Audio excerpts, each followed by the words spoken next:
Apologize to my daughter or you're out of our home, my sister said after her 14-year-old daughter threw an iPhone 15 at my face. I wanted the latest model, not this cheap one, she yelled. My parents just smirked. I didn't argue. I withdrew my investment, took back the Tesla, and said, from now on you're on your own. My name's Mark. I'm 32, the older brother, the steady one. I'm the guy who files everyone's taxes just this once. Who gets the 2 a.m. calls because the Wi-Fi mysteriously died. Who remembers birthdays and pays deposits and shows up on time with the folding chairs nobody else thought about. I write code for a living. I meal prep on Sundays. I pay my bills early because late fees make my twitch. I've been called boring. I've also been called dependable. I used to think those were the same thing. I live 10 minutes from my parents. My sister Tasha lives with them temporarily, which has somehow lasted 3 years. Her daughter, my niece Kayla, is 14, taller than me now, always glued to a screen. My parents like to say, we all pitch in. Somehow that always meant my bank account. Sunday night, I stopped by with a carton of eggs and a new smoke detector because Dad's been meaning to. I walked in on a full-volume family debate around the dining table. Amazon boxes, takeout containers, charger cables everywhere. The TV was streaming some unboxing channel. Kayla was pouting at her phone. Tasha clocked me and exhaled like she'd spotted a ride. Perfect. Mark's here. Mom smiled without looking up from her tablet. Dad didn't. He only smiles at baseball. Kayla shoved a shiny phone at me, palms up like an offering. iPhone 15, purple case, sticker still on the lens. It's the wrong one, she said flatly, like a judge. I wanted the latest model, not this cheap one, she said. Cheap like it tasted bad. I blinked. That is the latest model. It's not Pro Max, she shot back. Do you even listen? The room paused like a play waiting for its next line. I set the eggs on the counter. Tasha folded her arms. So, you're the one who said you'd help set her up. You said you'd handle the tech stuff. Handle it? I looked at the receipt on the table.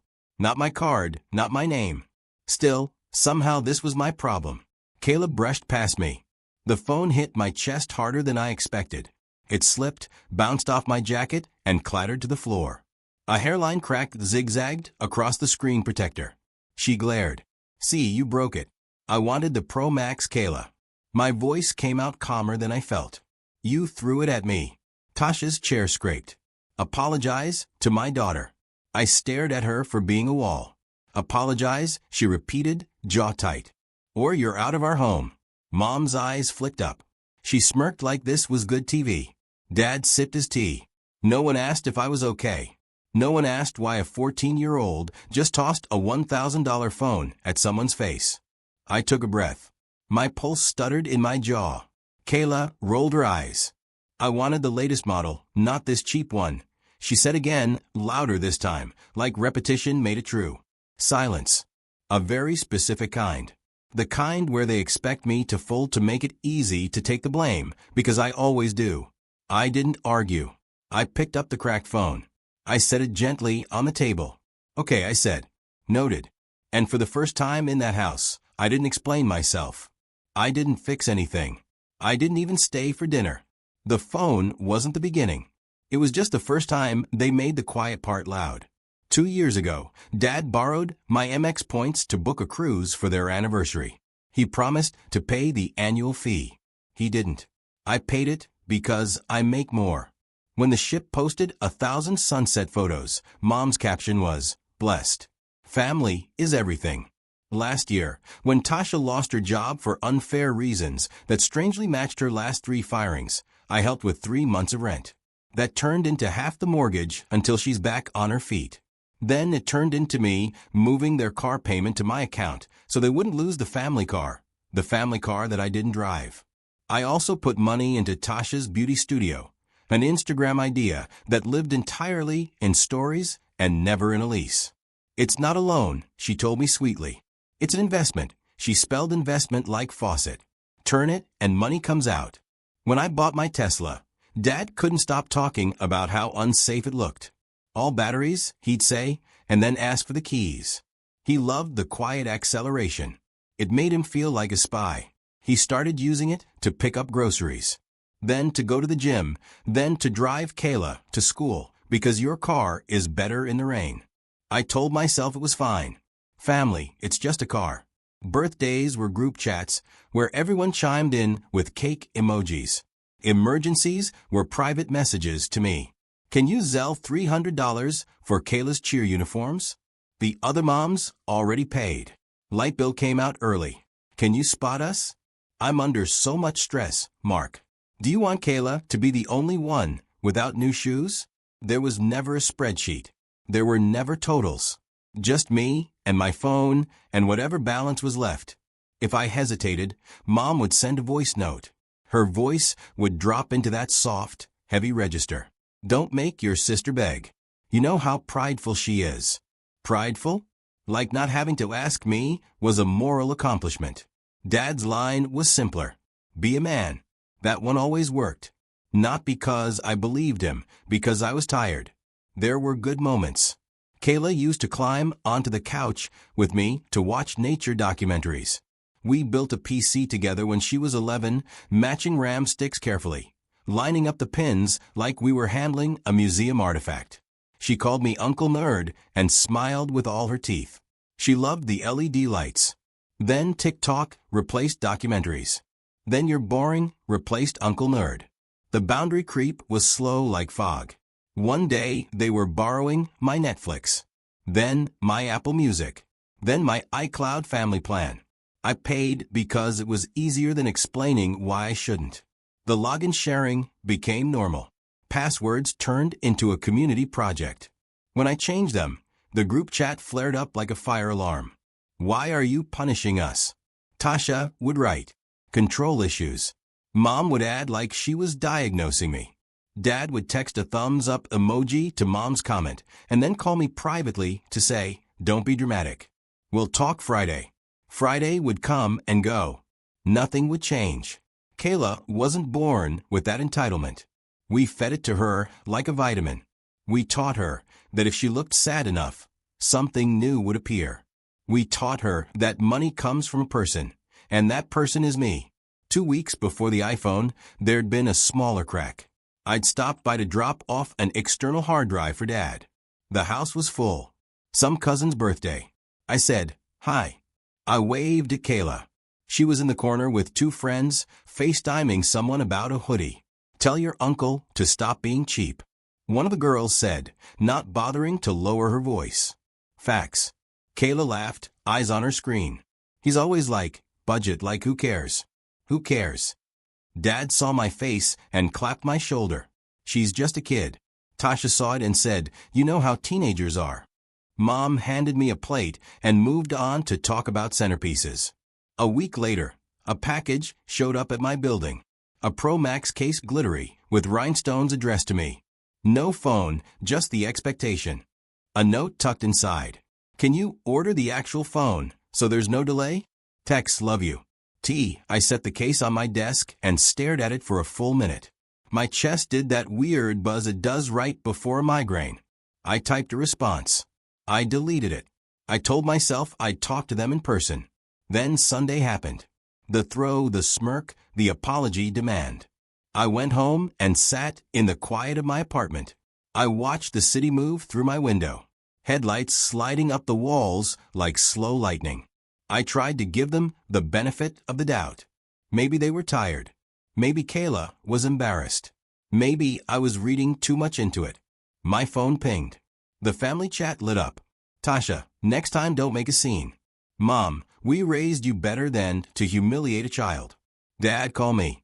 Kayla, in VM, I'll get it myself. I stared at that last message for too long. It was small, but it scraped. I typed one sentence and sent it in the chat. We need to talk about money. 3 dots then. Mom, don't you dare hold this over us. Tasha, if you're going to be petty, keep it. Dad, not on text. I put my phone face down. I stared at the Pro Max case on my desk until the rhinestones blurred. I knew then that the talk wouldn't be a talk. It would be me listing details while they call me names. It would be the same script as always, just louder. The only person who texted me privately was my cousin, Leah. You okay? I heard aversion. I doubt it's the right one. I stared at that, too. Aversion. There were always versions of me, apparently. The generous one, the controlling one, the safe one. The problem. No one asked what I wanted. I hadn't either. Not for a long time. They scheduled the talk for Wednesday, right after Kayla's practice, so she wouldn't be stressed. I got there early and waited in the living room. Half the lights were off. The house smelled like microwave lasagna and apple-scented cleaner. Tasha walked in first, arms crossed. Mom followed with a legal pad like she was keeping minutes. Dad stayed standing, which he does when he's planning to lecture. Kayla breezed through with her headphones on, paused long enough to roll her eyes at me, and flopped onto the couch. Tasha didn't sit. So, are you going to apologize? No, I said. Silence. Mom clicked her pen. You escalated a misunderstanding. You embarrassed a child. She threw a phone at my face. Because you provoked her. Tasha snapped. You acted superior. Dad pointed at the coffee table. This is why we said not on text. You get emotional. I took a folder from my backpack and set it down. Printed statements, transfers, sales, a year of temporarily. Yes, I kept my voice even. Here's what I've paid in the last 12 months. Mortgage top-ups, utilities, car insurance, Kayla school trip, cheer uniforms, the Tesla insurance when you switched it under your address for convenience. The so-called investment. The grocery card you said you'd pay back and didn't. The streaming accounts. Mom scoffed. Are you keeping score? For once, yes. Kayla muttered. So dramatic. I turned a page. Here's the total. Tasha craned her neck, then looked away. Don't weaponize money. I'm not, I said softly. I'm naming it. Dad waved a hand. Get to the point. Here's the point, I said. My hands were steady. My heart wasn't. I'm done being the family bank. They all talked at once. Tasha, so you're punishing us because you're mad at a kid. Mom, family doesn't nickel and dime each other. Dad, I knew the minute you bought that car you'd change. Kayla, louder than all of them. Can someone order my phone? Something inside me went quiet like a switch. The noise moved to the edges of the room. I stood. No. No to what? Tasha demanded. All of it. I said no to the phone. No to the mortgage. No to the insurance. No to the investment. No to the Tesla. No to this version of me. The room stilled. Not because they understood. Because they were shocked. I used the word correctly. Mom's mouth twisted. You're heartless. Dad nodded like a judge. Ungrateful. Tasha stepped forward, voice sharpening. You know what? If you're going to be like this, if you're going to disrespect my child in her own home, then get out and don't come back until you apologize. I picked up my folder. Okay. Kayla smirked at her screen. I reached the doorway, then turned back. My voice didn't rise. I didn't need it to. This isn't revenge. It's a boundary. And because you like things in writing, you'll get a list of what changes and when. Tasha rolled her eyes. So, you're cutting us off. I'm ending the part where I disappear so you can live without consequences. Mom's pen tapped the pad. You'll regret this. Maybe, I said, but not tonight. Thursday morning, I sent the email. Simple bullet points. Effective immediately, I'm removing my payment methods from all shared accounts, Netflix, Hulu, Apple Family, iCloud, Spotify, Xbox Live. By Monday, insurance and car registration for the Tesla will return to my address and name. The car will stay with me until I decide otherwise. The investment in the beauty studio is concluded. I'm requesting the remaining balance in the account be returned by the end of the month, or will convert it to a formal loan with terms. No new transfers, no Zells, no cash requests. Future help, if any, will require a budget and receipts. I seat myself because paper trails matter. The replies arrive like weather. First, a drizzle. Mom, we raised a stranger. Tasha, you promised. Kayla is devastated. Dad, men provide, then a storm. Mom, your grandmother would be ashamed. She wouldn't. She used to slip me 20s and whisper, don't tell your mother. Tasha, you're stealing the car from your father. It was never his. Dad, you want us to fail. I wanted them to stop failing on purpose. I didn't answer. My therapist once told me, not responding is a response. I tried to hear her voice when the guilt did its old familiar dance. At lunch, my phone buzzed with screenshots from Leah. Family group chat, without me. Tasha, Mark's punishing Kayla, who treats a child like this. Mom, he's always been jealous of his sister.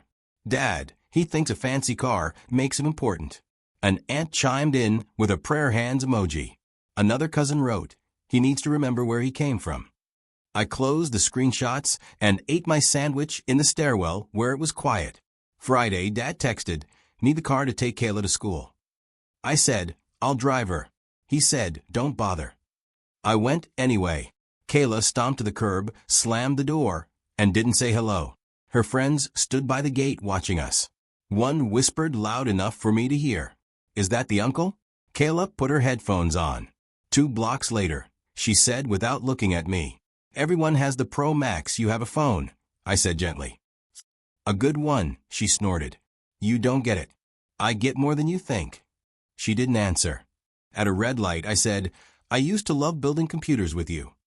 She stared out the window like the sky had offended her. Whatever. I dropped her off. She didn't say thanks. Saturday morning, a tow truck idled in front of my parents' house. Not for the Tesla, for their other car. Missed payments. Tasha texted me a photo like proof of my cruelty. Look what you did. I looked at the dates on the notice, circled in highlighter.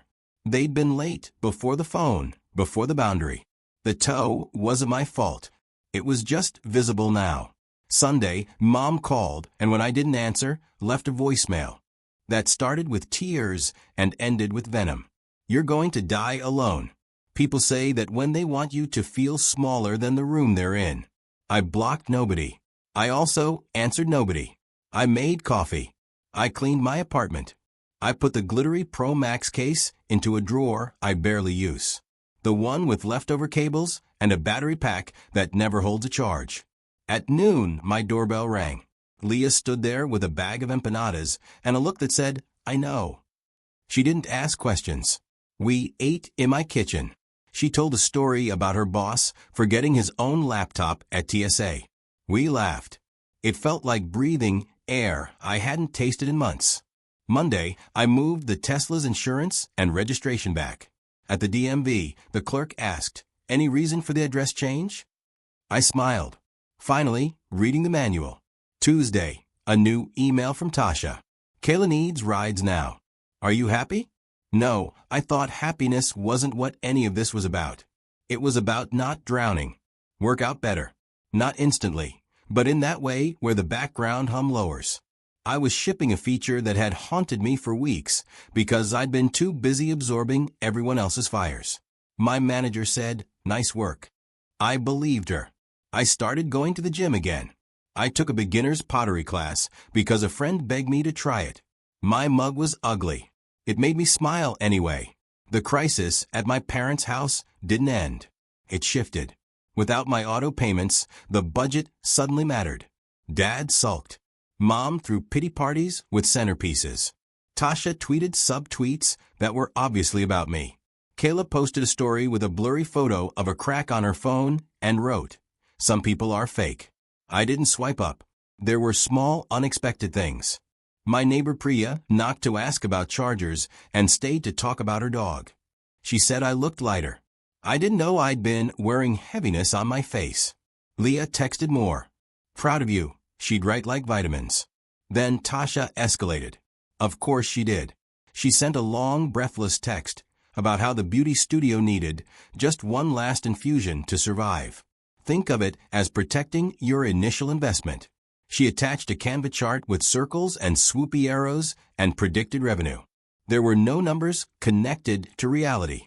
There were no costs. It looked like a vision board with clip art lipstick. I replied with one sentence. No. She unloaded. You're evil. You're abandoning us. Kayla cried herself to sleep.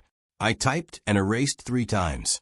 Then I wrote, if you want help, show me a budget. Hours later, she sent a photo of Kayla's tear-streaked face. Mid-cry, my stomach flipped. Manipulation lives in your body, before your brain. I put my phone down. I washed dishes. I texted Leah. Tell me I'm not a monster. She called immediately. You're not, she said. You're a boundary with legs.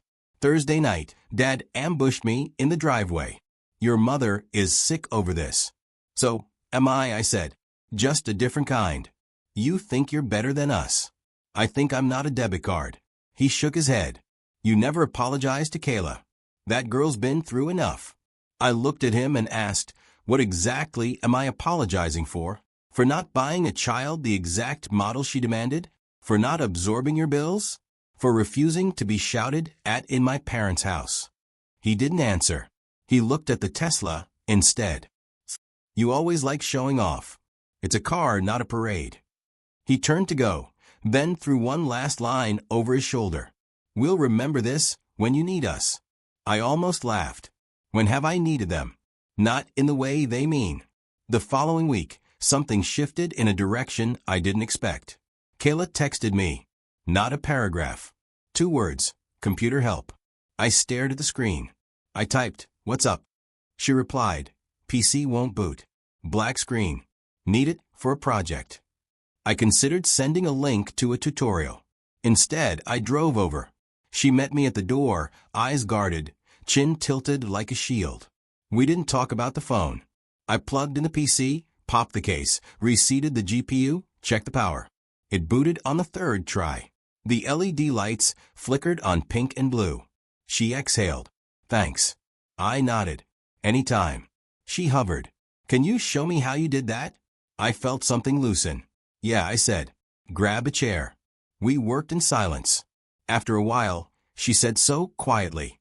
I almost missed it. I didn't mean to hit you with the phone. I know, I said. You meant to throw it near me. Physics did the rest. She cracked a smile. Facts. We didn't fix anything bigger than a boot loop. That was enough for a Tuesday. I drove home and realized my hands weren't shaking.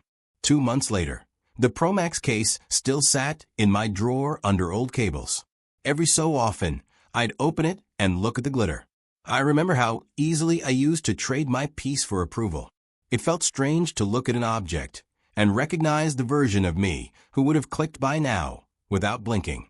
I still got messages. Holidays came with group photos I wasn't in. There were comments under those photos from people who never met me. Family is everything.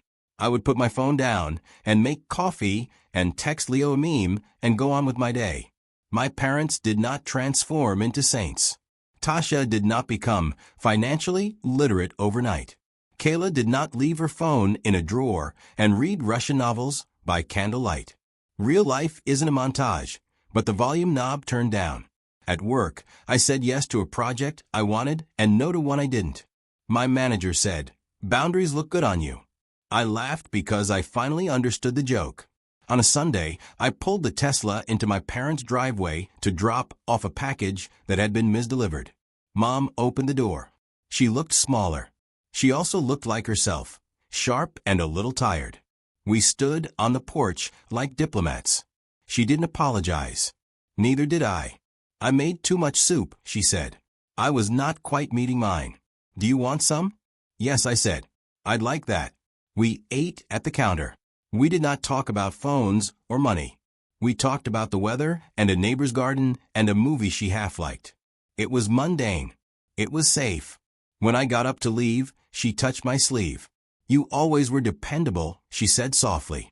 The word landed differently this time. Not a chore. A fact. In the car, I sat for a minute with the engine off.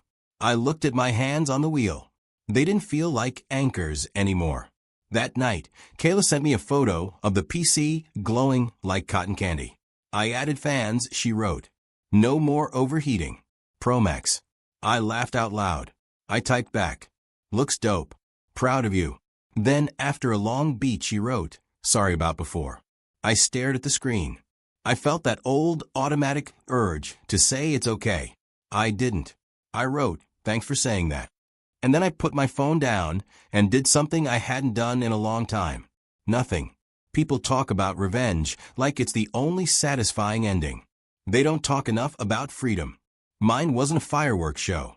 It was a calendar with empty spaces that used to be filled with other people's emergencies. It was a bank account that didn't feel like a public utility. It was a car that went where I wanted it to. It was a quiet apartment where I could hear my own thoughts. Apologize to my daughter or you're out of our home, my sister said after her 14-year-old daughter threw an iPhone 15 at my face. I wanted the latest model, not this cheap one, she yelled. My parents just smirked. I didn't argue. I withdrew my investment.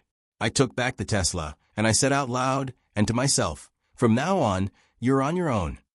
Not because I stopped loving them,